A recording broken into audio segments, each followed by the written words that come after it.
All right, so I'm playing around with these pulse settings, and I put some little tacks. What I've been trying to do is learn how to tack without having to use rod. And I watched welding tips and tricks, and watched how he did it. I've got this on a pulse setting right now. It's about 101 on the amps and probably 3 pulses per second. I went ahead and run my tungsten in real close, and this is what Jody was saying. And of course he's not doing it on pulse, he's just doing it basically with his welder, but I thought I'd try it with pulse and see how it works out. And I've got it backed with aluminum here, so basically I'm laying my cup on it and coming in and just pulsing it basically. So I've got this together and I'll show you what it does.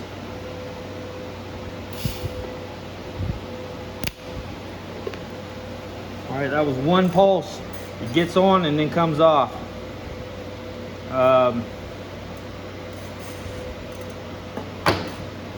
And you can see, well, I got cords everywhere. You can see the heat affected zones. It does penetrate through the other side. So now I'm going to turn this down and start running some passes. I may run short passes with this pulser and see how it works out, but I'll probably I won't start on the, actually he was saying to put a bead on each end, so I may go ahead and do that. But I'll probably have to put some wire down because the end wants to blow out pretty quickly, and that's what I've been seeing on this stuff. But right here on the end, I really need this clamped down somehow better than this. And I'm gonna pull my tungsten back out a little bit and get to it to 1/4 inch. And I will turn my welder down to about 60 amps. This is 20 gauge sheet metal, so it probably needs about 40 amps, but I'm running it a little bit hotter than I need to. And this could definitely be a shit show because I still suck at this. And probably will for quite a long time. I'm using 0.062 wire. I've used some of my TIG wire, but it's 030, it's so small that it's hard to control because it just wants to go everywhere, at least for me at this point, so maybe eventually. So hang with me, I'm trying to get set up here. I'm just gonna put, and what he did was he hung it over the edge just a little bit, let it melt in, so I'm gonna try that. And I know I'm in your way at this point, but we'll just see what happens here.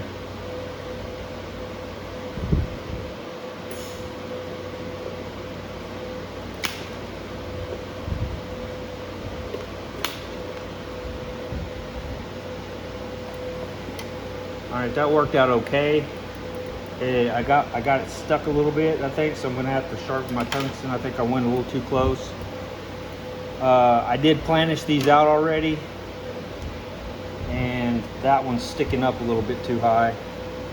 I may need to go over and planish that up a little bit.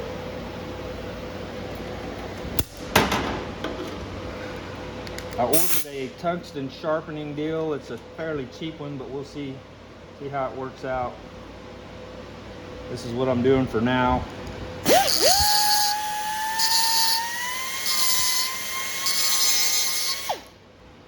And it seems to be working well enough. Yeah, that needs to be planned. So I'm gonna move up here so that I don't have to get up and do all that and move the camera around. So we're just gonna pulse this at 60 and 35% on the pulse per second, or no, pulse duty. Pulse per second is how many pulses I'm doing, which is I think about 3. Could be a little bit more, but we'll find out.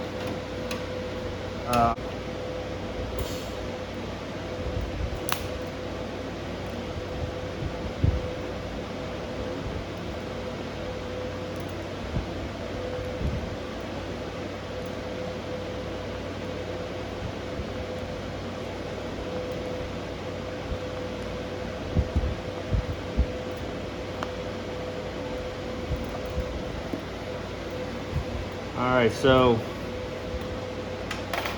that looks a little bit cold to me, but it also started warping the metal. It did get good penetration, and you can see the zone. And supposedly you can just shoot on across this. Once you got your tacks, you can just keep on going. But you can see it's swelling up, and you know, it got hot. But the good thing about TIG is you can planish it back down. This is softer than MIG. That's why TIG is better, because you can actually planish the metal. So I don't necessarily think you're supposed to jump around. That looks a little cold. I'm gonna turn it up to about 70 and see what we get with that. I'd like to see that lay down a little bit.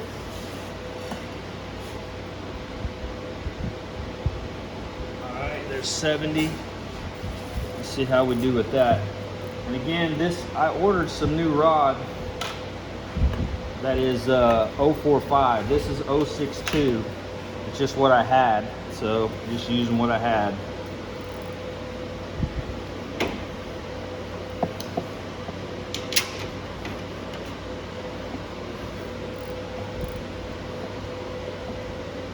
I'm gonna come back here and start and come forward here. Again, it'd be nice if I had a rest for my hand, but it is what it is at this point.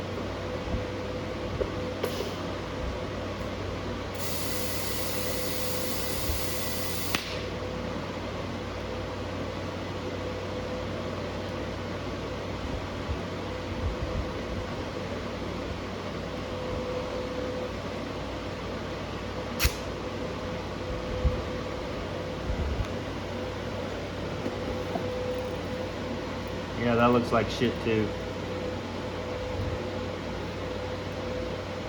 Heat affected zone is pretty close to the same. I think I touched my tungsten into my wire though. I've watched a ton of videos on this stuff. This tungsten, I'm not even sure what size it is. It came with a package. It may be too big. They may have one that's smaller that would work better for what I'm doing here. But I just pulled it out of the package and took off with it. It may be for bigger metal. They may have one that's smaller than this one.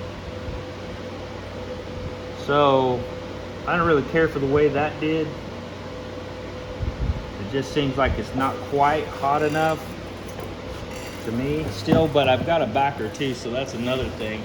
I'm gonna go ahead and go up to 80. See if we can't get this thing to smooth out a little bit.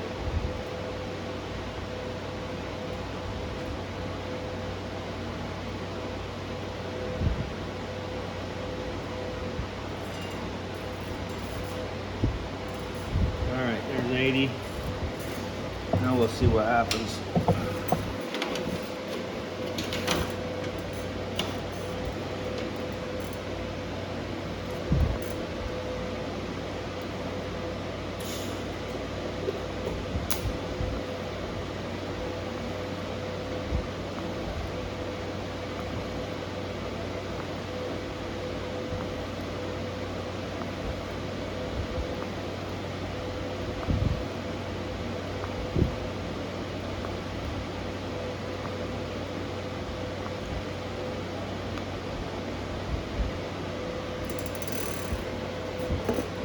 All right, that looks really good.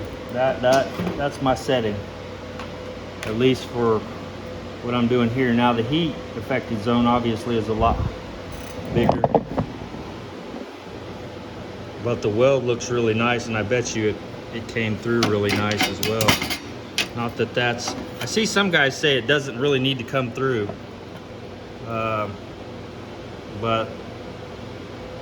I see other people that say it does. So, but again, this will planish, so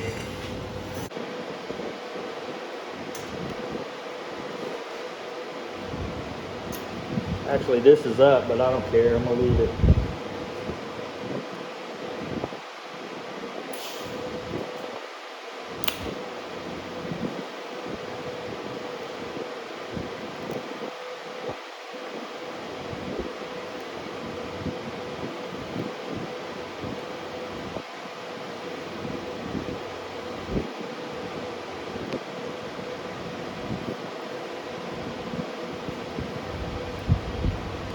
that one a little better than that, well, quite a bit better than that one. You can see the heat effective zone came out pretty big.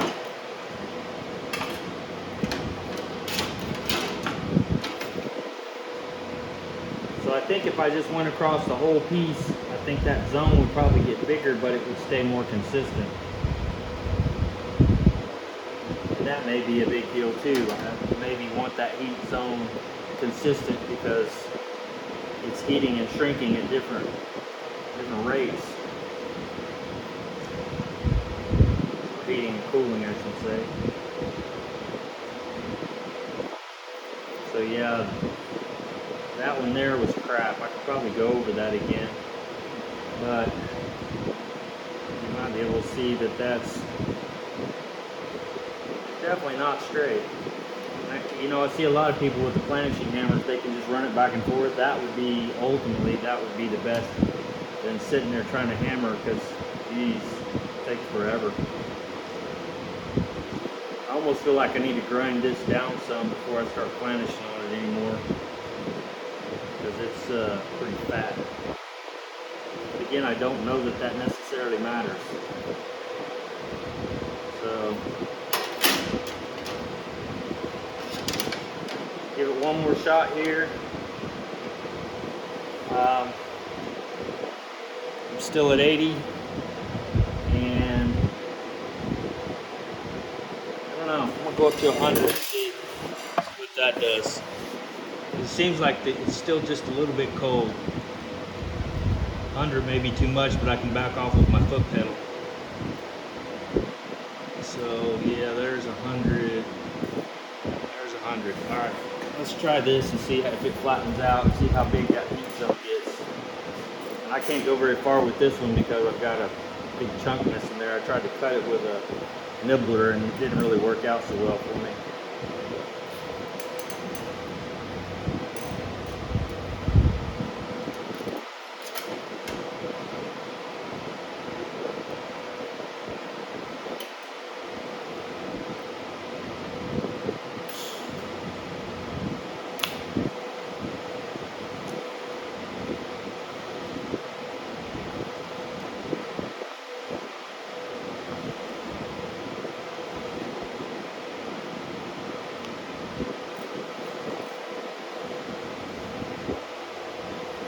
All right, that was a really, I like that. I like the weld.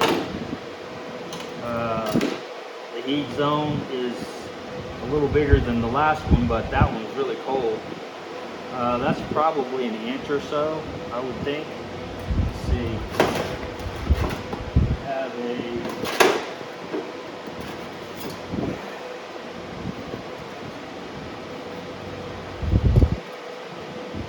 so yeah, that's right at an inch. So that's how big that zone is. And then, of course, you can see that looks really good. I was starting to get off a little bit on the side, but that I like that the best so far. So 100 may be my number with that pulse right there. Now, like I said, that pulse is turned down pretty low. Now maybe if I pulse faster, I can move across the part faster, and it'll put less heat. That's all stuff that I'm still playing with. So, all right, I'll bring you back. All right, so I can see that 100 is probably going to be my number for pulsing and with the machine. I've got a lot of air blowing over here, so you're going to get some air. But it's right at 100, and my pulses per second is up quite a bit, but it's so slow if you turn it down here. It just takes forever. It seems like that would put more heat, but I could be wrong about that.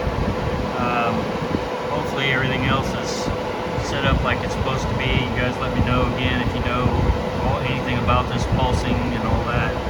I'm just trying to kind of fly by the seat of my pants and see what I can get the best looking weld to look like, and my penetration and stuff like that. So I'm going to planish that back down.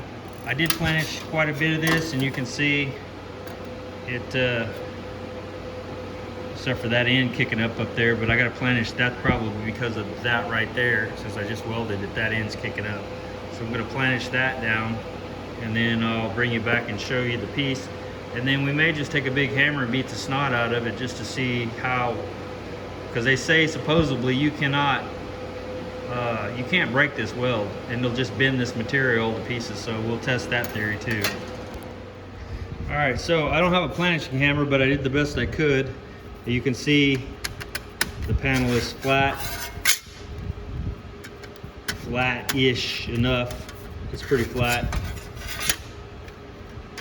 I don't have too many issues with it. It's planished out pretty nicely. You know, that ain't the most beautiful whatever, but again, I'm a freaking huge rookie, so you kind of get what you get. Don't know if this will work or not, but if it doesn't, we'll always thought it should have. All right, put my safety glasses on here. And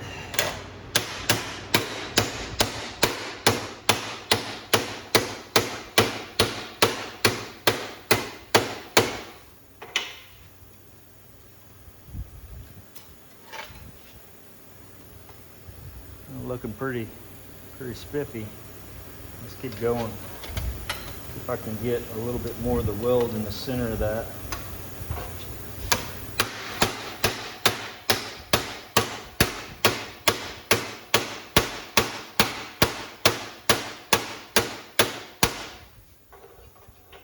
All right, so you see the metal breaking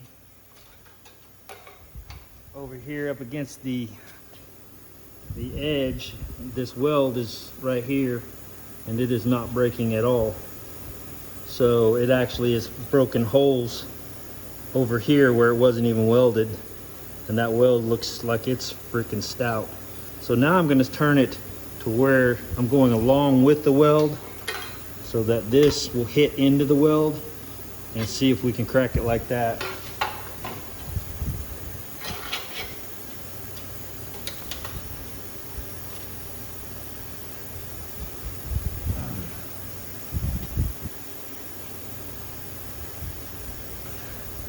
I don't know if you guys can see that or not. Now you can. See where the hole is there.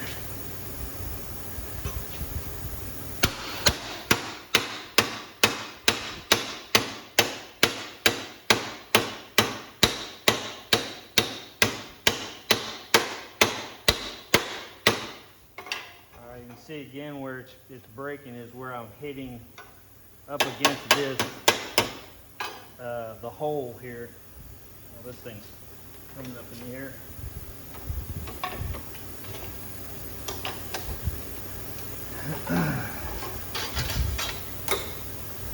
So again, it didn't really break on the weld.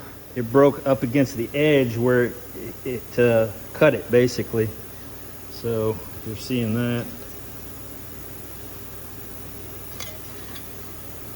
And again, the weld, not the greatest weld, but obviously it's a pretty damn strong one. So now I would like to, and maybe this is what I'll do. I know I need to get back on the Camaro, and this is part of that. I mean, I want to be able to TIG stuff on the Camaro, so I need to kind of learn how to do this. But I'd like to MIG a panel like this and then grind it down, do the same thing, and then see, because they say the MIG is so brittle, it won't, not the MIG is brittle, the MIG is strong, but it makes the metal next to the weld brittle, so it just breaks apart at the weld. So whereas this one, well, I can't bend it now, but here you go.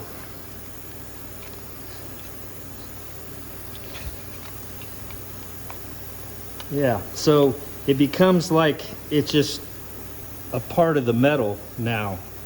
It's so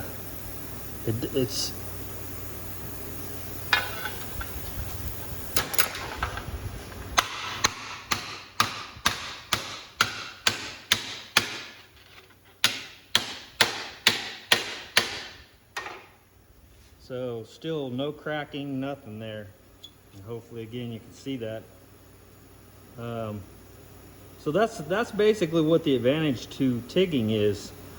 And so, at least my understanding, and again, I haven't done this with MIG yet, so I kind of want to see, will it break away, will it crack, will it snap, will it just, you know, so we'll see what happens. But that gives me confidence in the MIG to do what it says it's going to do, which is awesome.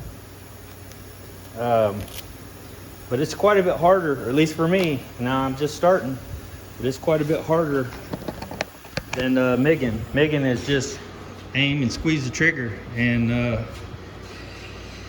just sticks the metal together. This is a little different animal, so they say it takes years and years and years of practice. So, but yeah, that's ready to be put back on there. I think I'm gonna clean all this up. I've spent 2 days MIG welding, so it's probably time for me to move on to something else. I ordered a cover for that. I need to make a welding cart for both of these, which either I'll buy one or I'll make one, I'm not sure. But again, if I make one, it takes more time away from the Camaro. So it's just one of those deals, you know. It's like, well, do I pay 350 bucks for one that's already, and it can put 2 bottles on it?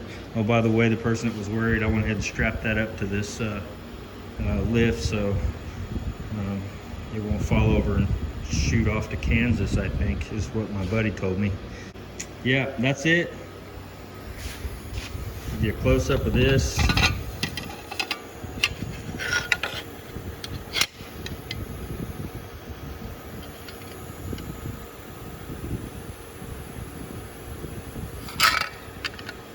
So yeah, that's pretty good. So if I get better at welding, maybe it would be even better, you know, because like I said, I'm just starting out. So, all right, guys.